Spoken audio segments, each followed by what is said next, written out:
All right, so we just got done with a full workout. So now we're moving on to accessories, but we got Jimmy House here. So Jimmy's gonna go ahead.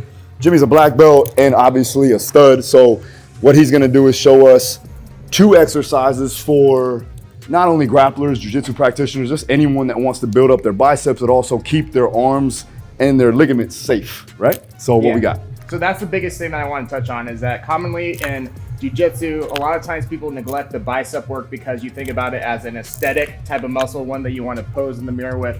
But actually, if you spend time training it, there is a lot of viability in being able to increase the size of the muscle. Yes, greater potential for force production into submission and such. But more importantly, be able to build durability in the muscle when it's ever put in a compromised position, say something like an arm bar. You know, the bicep itself obviously runs into the elbow, but it also runs up into the shoulder and ties into the pec. So we're gonna go over 2 different exercises that's gonna help maximize the type of stimulus that we're trying to gain for the bicep as it leads down into the elbow here, as well as the bicep as it leads up into the shoulder and pec. So we're gonna go over 2 basic exercises. These exercises are gonna be great for building muscle too, as well as, again, the durability aspect as well. So first things first. This is not necessary by any means, but I do really prefer nowadays with my training to utilize fat grips when it comes to my bicep work. I would say fat grips, if I were to use them with any type of muscle group, I have found the most benefit, or at least the best activation with biceps in general. So me personally, I prefer a little bit more of an open hand grip when I perform these movements. Now, the biggest thing that you'll see when it comes to a preacher curl is, especially with the barbell, like the one underneath, is that it's very easy to use surrounding muscles to help with the lift, which is exactly what we don't want when we're trying to isolate and strengthen one specific muscle. So a lot of times you'll see like a really heavy preacher curl, for example, and you can even like zoom in on my chest here. When you go down, you can see my chest squeezing together, my shoulders are squeezing, and even at the top here, I'm always like retracting at my shoulders a little bit. And what that does, it just basically helps me leverage the weight up and takes more of the load off of my bicep.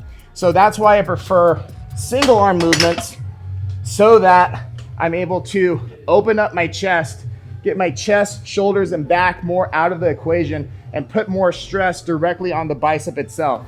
And the way we do that for this particular movement is turn the pinky in, keep the chest nice and big. I prefer to look away from my hand for this particular movement. I will brace with my free hand and keep my wrist curled to keep the bicep engaged throughout the entirety of the rep. Here, we flex the antagonistic muscle being the tricep here at the bottom, so the bicep here feels that load. And typically for myself, I do hold this position for a little bit because I'm trying to accumulate time when the muscle is most lengthened, because we're trying to effectively build some isometric strength here when the muscle is stretched to its max capacity. So here, now from this position, I generally stray away from doing anything super explosive and concentric, but I'll keep even tension and work just like a bodybuilder, but with the intent with a little bit more range of motion and with the intent of accumulating a little bit more time in the most lengthened position. So how does this translate? Well, if I'm getting arm barred and somebody breaks my grip and I'm out to here, it could be the difference between you buying yourself 1 or 2 extra seconds to tap or 1 or 2 seconds to escape. Now, there's some people that, again, when your bicep and your pec and your shoulder are so bound up, you can never know what's gonna happen when somebody puts an unpredictable amount of force on your arm. Something could tear, something could rip.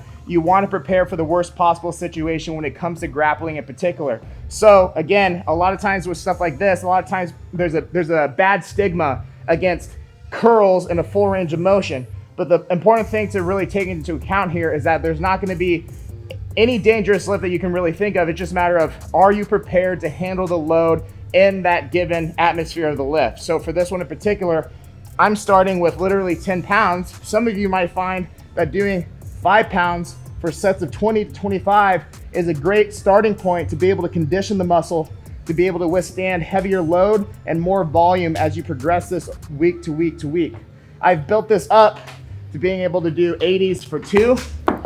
That's not necessarily something that you need to do, but to show you the benefit of being able to build this up over a long period of time, you can build really strong biceps in all ranges of motion, not just here to here like you'll commonly see in the gym. Let's talk about this, Jimmy. What if they don't have a preacher curl bench? Because a lot of people don't have that. What can they use? So there's always going to be the incline bench option. However, the main thing that I say for this one is you're going to run into the issue of hitting the bottom of this incline bench, therefore taking off the tension at the bottom with the dumbbell. So especially if you're going heavier using thicker dumbbells. So what I generally suggest in this particular case, you could do like a traditional concentration curl with more emphasis on the elbow being farther away from the body here, with that same intention of putting stress on the bicep when it's fully lengthened, the elbow trailing in front of the body. You could do that.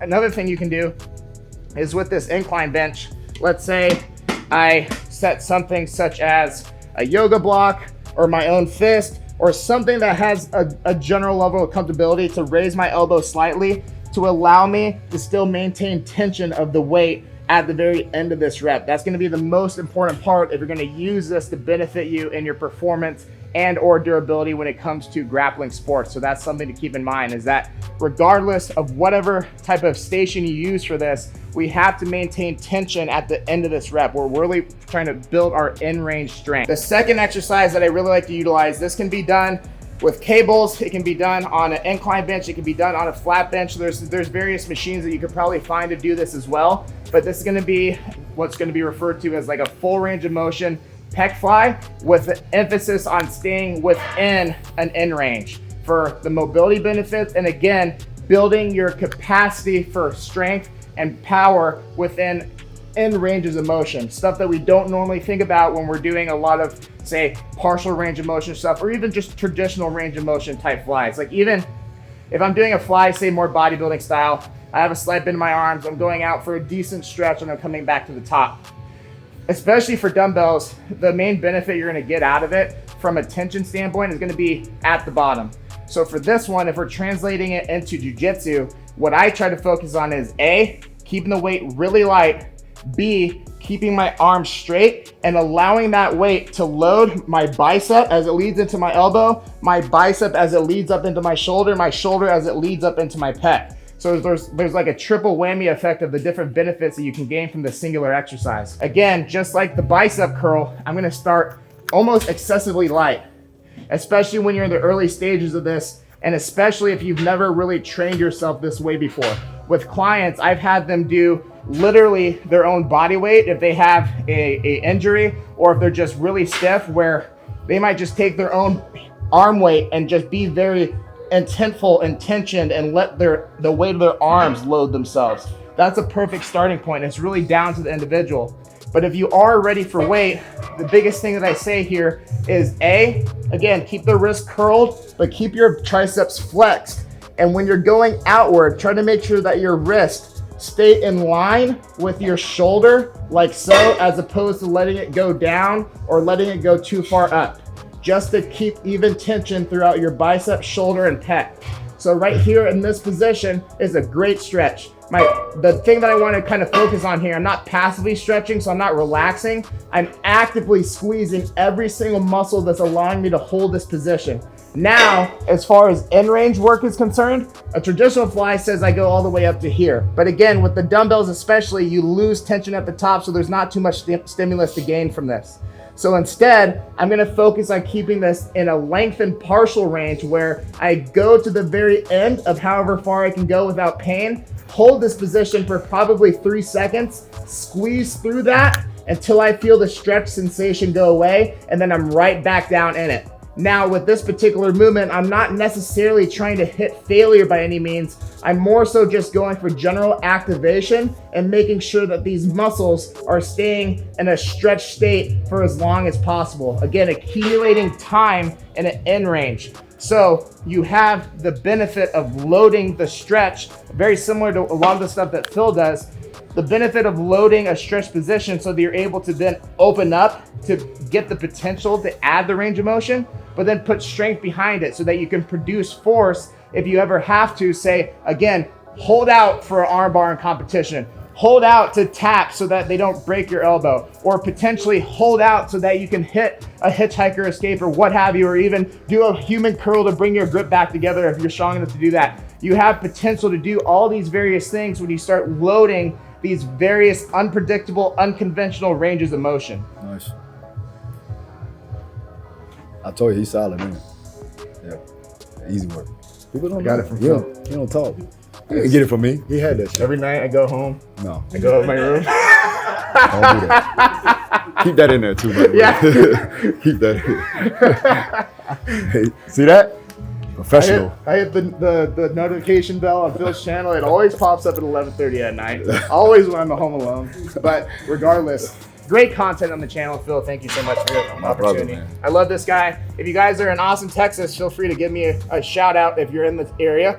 Phil and I hopefully will be getting together a little bit more in the future. Definitely. This is a big brother to me. He's one of the best people that I've ever met. And honestly, in the fitness industry itself, I worked with a lot of high-level individuals. Phil is by far the person I feel like I've resonated with the most, connected with the best, and it has inspired me to actually do the same thing he's done for his company and his business, for my business as well, and for my best friend. Man, So stop, man. You making me blush, man. All right. No, I appreciate it, brother. Love you, My bro. man. Thank you. All right. So, How Strong on Instagram and the YouTube channel too, as well. Yeah, Jimmy House on YouTube, the Jimmy House on Twitch, Jimmy House on TikTok, and Coach Twitch. I forgot about that. Twitch. That's right. And Coach Jimmy House on Instagram. All right, you want to punch it out? You know how to do it? You know how to Until do next time, guys, Jimmy House. it. Oh.